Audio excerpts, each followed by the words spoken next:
वैसे देह को पवित्र करने के लिए बहुत सुंदर बातें हैं।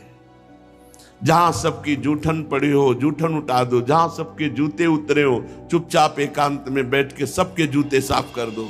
किसी भागवती के स्थान पर जाकर वहां शौचालय, बाथरूम, वो सब बहुत जल्दी पाप नष्ट होगा, बहुत जल्दी देहाभिमान नष्ट होगा। पर बड़ा कठिन है। गुरुजन अहम को जो नष्ट करते हैं, उसमें क्यों म्यों अगर लगाना शुरू कर दिया तो मरे, फिर हम नहीं। जो हुकुम जैसा आदेश वैसे। हम आपसे सच्ची कहते हैं, जिसको अपने अहंकार का नाश करना हो, जहां सबकी पादुकाएं हो, एक कपड़ा ले लो, सबके जूते साफ कर दो। जहां जूठन पड़ी हो, सबके दोने पत्तल उठा दो। जहां संत महात्मा रहते हो, वहां के बाथरूम, शौचालय साफ कर। आप देखो कैसा आपको अनुभव होता है। ये बड़े बड़े सिद्ध करते थे। पूज्य स्वामी राम मंगल दास परमहंस जी महाराज गोकुल भवन अयोध्या, रात्रि के 2 बजे फावड़ा और तसला लेकर निकलते, और अवधपुरी में जो बाहरी लोग आकर शौच करते, वो साफ शौच उठाते और खोद करके, गाड़ करके सरयू के जल छिड़कते। मेरे राम जी की ये नगरी है, मेरे प्रभु की नगरी है, मेरे प्रभु का ये धाम है। हमारा देहाभिमान इतना पुष्ट है कि हम और गंदगी फैलाते हैं धाम में, लेकिन धाम की पवित्रता, धाम की स्वच्छता, ये हमारे दिमाग में कहाँ है। अहम बढ़ता चला जाता है। अभी तो हमें बहुत बढ़िया अवसर मिला, त्रिगुणातीत वृंदावन धाम में हमें आने को मिला, आश्रय मिला, वास मिला। श्रीपाद प्रबोधानंद जी महाराज कृपा करके कह रहे हैं, यस्मिन् सत्वरजस्तमांसि नमनाक् शन्ति स्वाकार्यैर्नवा कालस्य प्रभूतास्ति सर्वमहतो देवादयः के परे स्वात्मज्योति शुद्ध चिदरस घने वृंदावने पावने तस्मिन् मा कुरु मूढ़ दृष्टमनताम धैर्येण नित्यम वस। ये वृंदावन धाम सतोगुण, रजोगुण, तमोगुण, तीनों गुणों से अतीत, त्रिगुणातीत धाम है। यस्मिन् सत्व रजस तमांस न मनाक, यहां न सतोगुण है, न रजोगुण है, न तमोगुण है। ये त्रिगुणातीत धाम है। बोले मुझे तो दिखाई दे रहा है, सात्विक वृत्ति भी दिखाई दे रही, राजसिक वृत्ति भी और तामसिक वृत्ति भी दिखाई दे रही। तो बोले मूढ़ दृष्टि मनत्राम, ये तुम्हारी मूढ़ता के कारण दृष्टि है, वृंदावन में त्रिगुण नहीं है।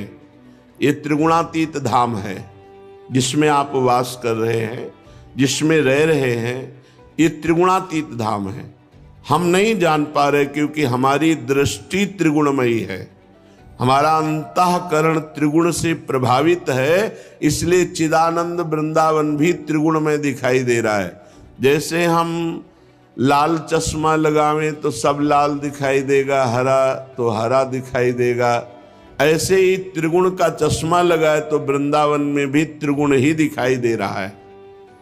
श्रीपाद कह रहे हैं, यहां जो वास करते हैं तो त्रिगुण का प्रभाव उन्हें परास्त नहीं कर सकता।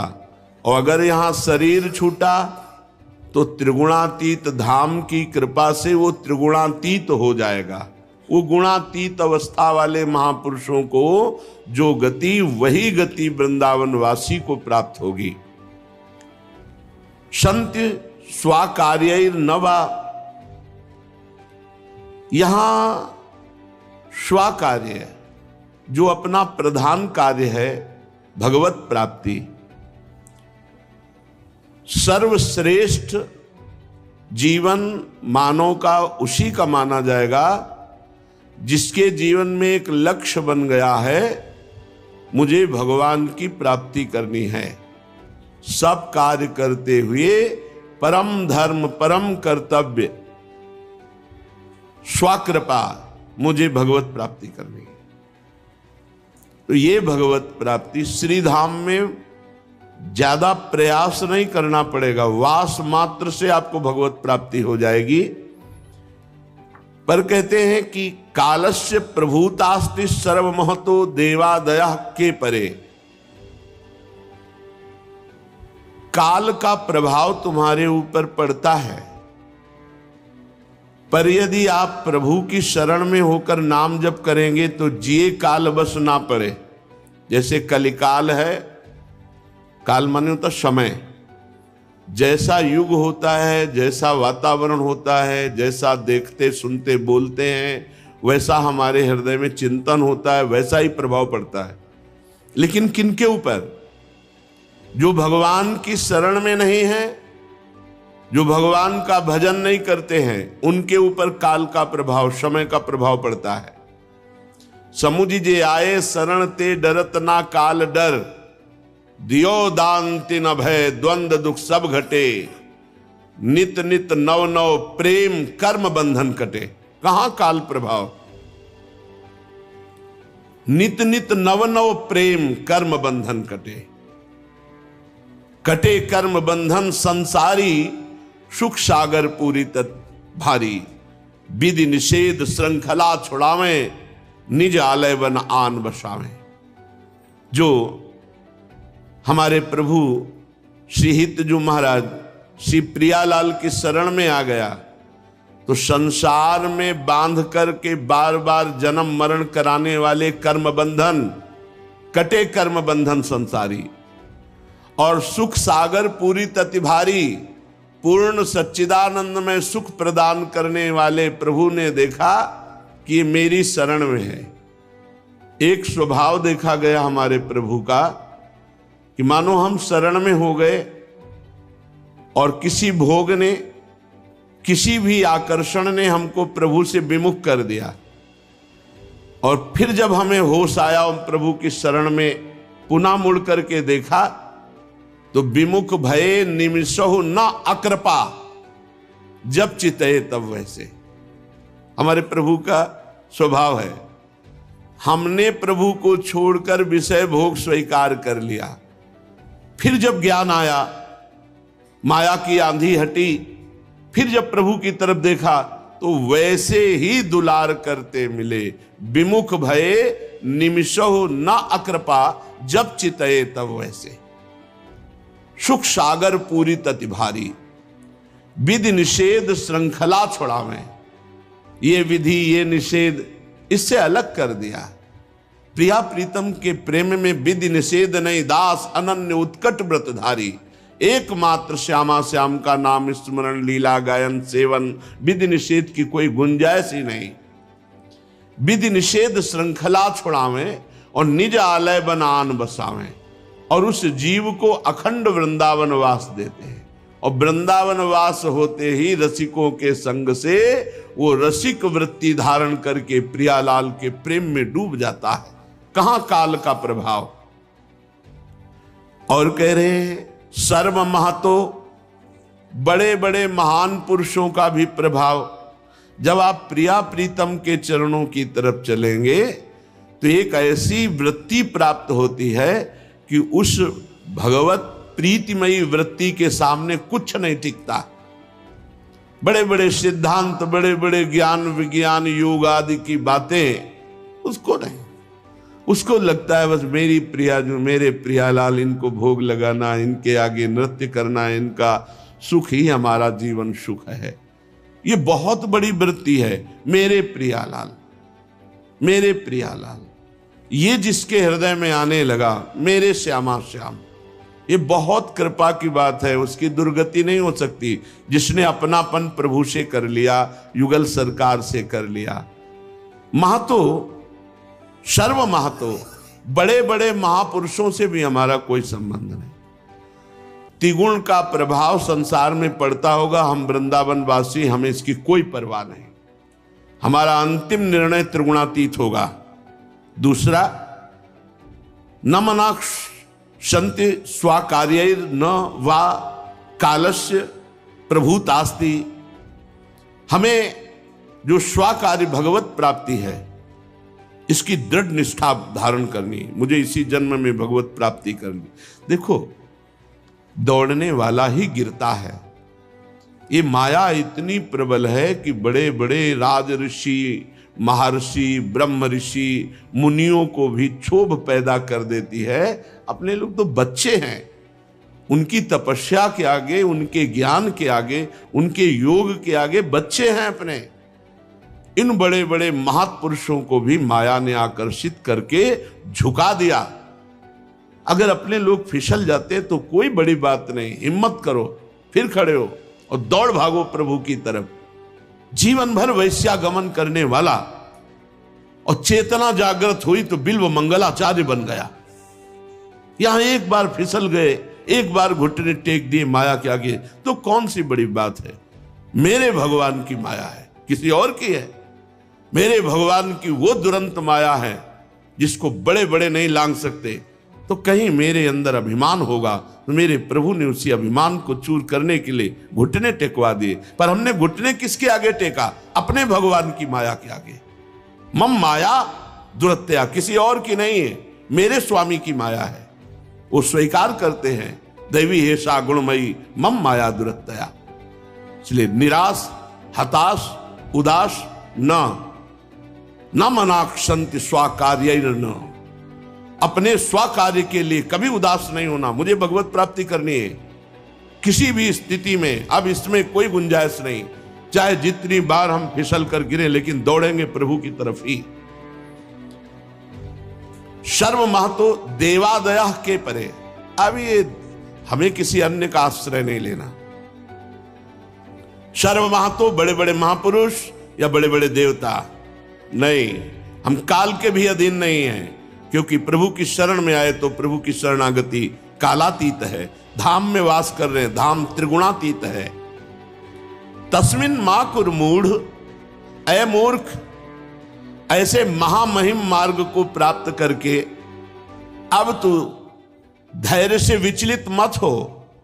धैर्येण नित्यम बस, ऐसे वृंदावन धाम में धैर्य पूर्वक वास कर। चाहे जैसी परिस्थिति बाहरी हो या आंतरिक स्थिति हो, विचलित नहीं होना। ध्यान से सुनो, अंतःकरण तुम नहीं हो। पार्थिव शरीर ये जो देख रहे हो, मरा हुआ जिंदा टहल रहा है, केवल ये जड़ वस्तु है, कुछ नहीं है। इसके अंदर जो पावर है वो अंतःकरण, अंतःकरण को जो पावर दे रहा है वो कारण शरीर, और कारण का भी जो परम कारण वो तू है। अपने को भूल करके तू शरीर राग में फिसल गया, फिर खड़ा हो, फिर इस बंधन को काट। ये ऐसा नहीं है ओ फिसल गया तो बस फिसल नहीं। कहां से फिसला, क्यों फिसला, कौन सी त्रुटि, उसको दूर करो और आगे बढ़ो।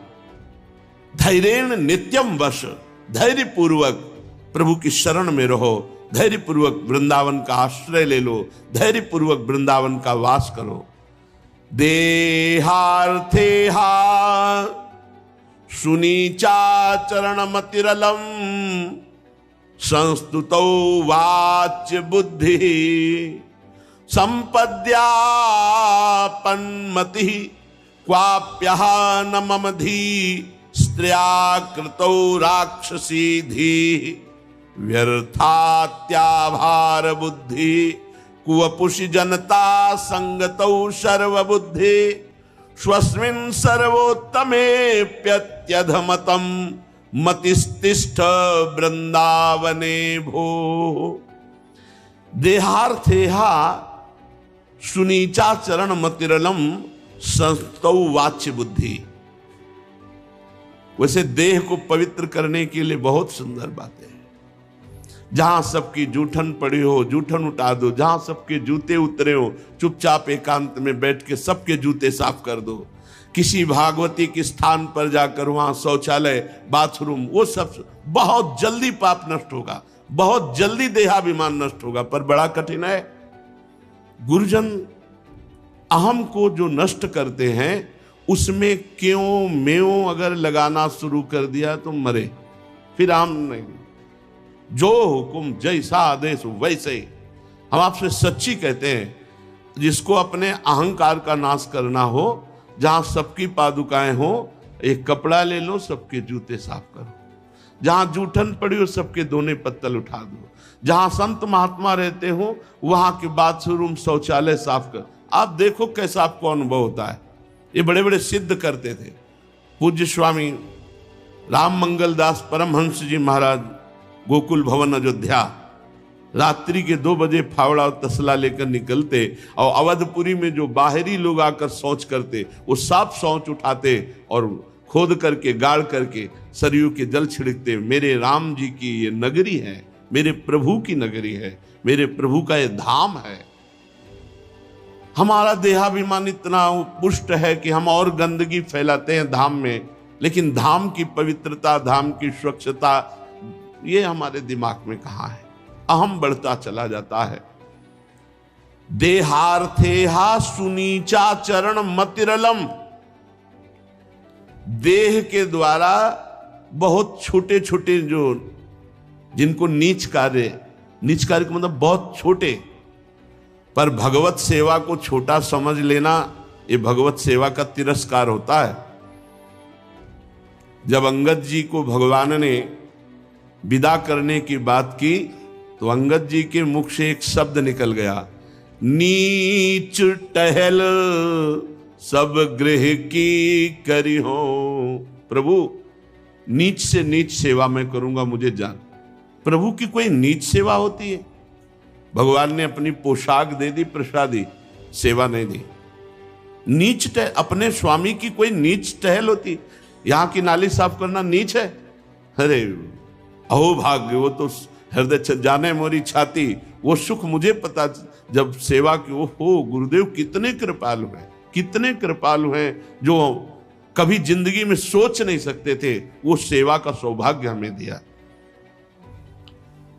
अपने को तृणादपि सुनीचेन केवल वाणी से नहीं बनाना, ये गुरुजनों की कृपा से होता है। जब अपने वृंदावन के सोहनी पार्षदों की सेवा ना, तो हम आपको कैसे बताएं, सेवा आप कर रहे थे और छाती हमारी इतनी शीतल हो रही थी कि आज हम अपने को कृतकृत्य मानते हैं कि वृंदावन के सोहनी सेवा पार्षदों की हमें चरण धोने को मिला, हमें उनका चरणामृत मिला, हमारे को सेवा करने का सौभाग्य। तृणादपि सुनीचेन, अपने को सबसे नीच। देहार्थेहा, ये शरीर तभी पवित्र होता है जब किसी की शौच धोने का सौभाग्य मिले, लंगोटी धोने का सौभाग्य मिले, किसी की थोड़ी सी वो सेवा मिल जाए जिसे लोग घृणास्पद भाव से देखते, निहाल हो जाओगे। देहार्थेहा सुनीचा चरण मतिरलम। आहा, देह का परम पावन होना, जो छोटी सी सेवा, नीचवत सेवा है, वो सेवा का सौभाग्य ये अहंकारी नहीं कर सकता है। हर बढ़िया कपड़ा लत्ता तो है, जूता साफ करें, लोग क्या कहेंगे? गुरुजन कृपा ना करें तो अहंकार का कभी नाश नहीं हो सकता। ये साधना करने पर भी पुष्ट होता रहता है। मैं अमुक अमुक साधन करने वाला, वो तो गुरु कृपा एकदम रद्दी कागज बना देते हैं एकदम अहंकार को। वही तिनकी संगति रहत जाति कुल मद सब नंसय।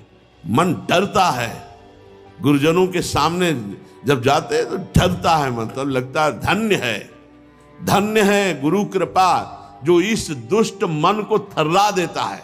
नहीं, ये किसी की नहीं मानने वाला, ये मन किसी की नहीं मानने वाला। अगर ये डरता है विश्व में किसी से, भगवान से भी नहीं डरता, नहीं डरता। कौन डरता है भगवान से? अगर डरते होते तो एक भी मिनट, एक भी जगह विश्व में ऐसा नहीं जहां भगवान ना हो, तो तुमसे पापाचरण कैसे बनता?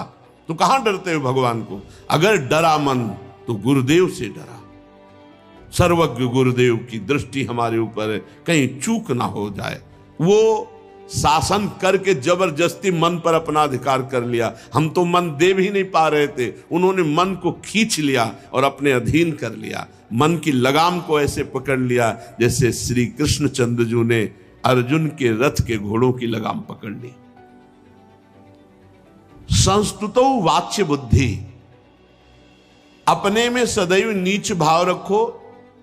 अगर कोई तुम्हारी प्रशंसा करे तो उसे पागल मान करके, जैसे पागल आदमी बोले ना उसकी बात का कोई महत्व नहीं, ऐसे यदि कोई तुम्हारी प्रशंसा करे तो बोले संस्तुतो वाच्य बुद्धि, केवल ये वाणी का विलास मात्र है, कुछ नहीं। अगर अपनी कोई स्तुति कर दे, अपनी कोई प्रशंसा कर दे, देखो ये परमार्थ की बात है, तो उसके प्रति प्रियता का भाव नहीं जागृत होना चाहिए। उसके प्रति ऐसा भाव आना जैसे पागल आदमी कुछ बोल रहा है, इसकी बात का कोई भरोसा नहीं। संस्तुतो वाच्य बुद्धि, केवल ये वाणी का विलास मात्र है, नहीं मानना चाहिए। क्योंकि अगर सम्मान और स्तुति को स्वीकार कर लिया तो परमार्थ छूट जाएगा।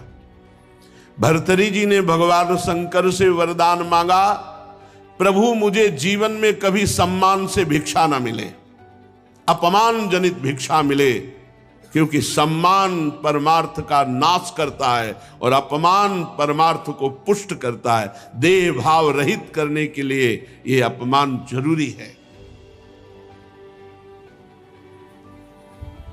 संपत्ति संपद्यापन्नमति क्वाप्य न ममधि। अगर संपत्ति प्राप्त होती है परमार्थ में,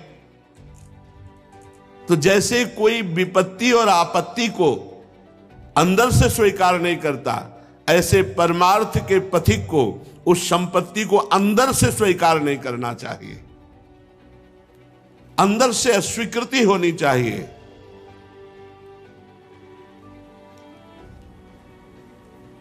जैसे थे वैसे पूरे जीवन, कोई भी वस्तु हमारी नहीं, जैसे थे वैसे पूरा जीवन।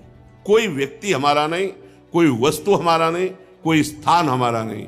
हम श्री जी के, सब श्री जी का, श्री जी के सिवा कहीं भी ममधि ये बुद्धि ना होने पावे।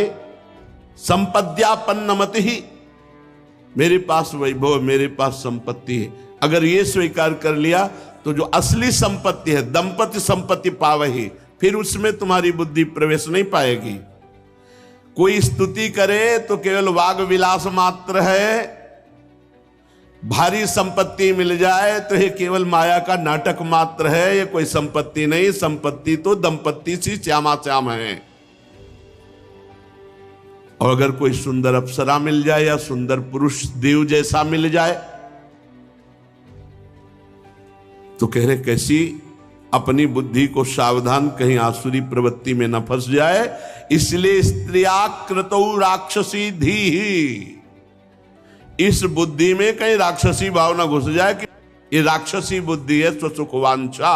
इसलिए श्रीपाद स्पष्ट कह रहे स्त्रियाकृतौ राक्षसी धी, स्त्री के प्रति ये कृत्य सोचना कि ये भोग वस्तु है, या स्त्री शरीरधारी साधक पुरुष के प्रति सोचना ये भोग सुख प्रदान करने वाला, बोले ये राक्षसी बुद्धि है, इसका त्याग कर दो।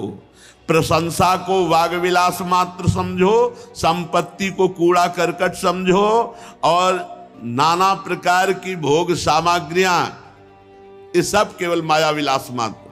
अगर कहीं परस्पर शरीर आकर्षण तो बोले राक्षसी बुद्धि है, राक्षसी धी, ऐसी बुद्धि का त्याग कर दो, नहीं तो नष्ट हो जाओगे।